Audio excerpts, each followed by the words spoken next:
Hey guys, this is another fossil, and you can see all the little shells all compacted together into forming one big rock.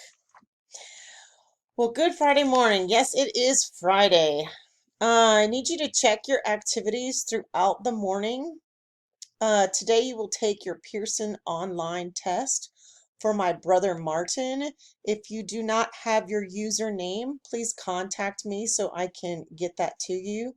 You will also have a spelling test and math quiz.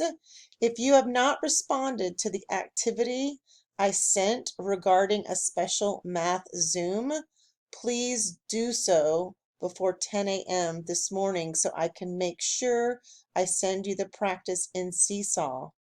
This session is for those students who need help in learning the skill of finding area and perimeter of a composite figure. Many of you are There's many of you that will not need to attend, and there's many of you that should attend. We had a great breakout session with Bases of STEAM, and we will do breakout rooms again today at 12 p.m.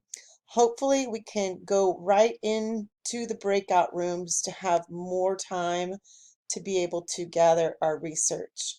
Have a great morning, and I will see you at 12.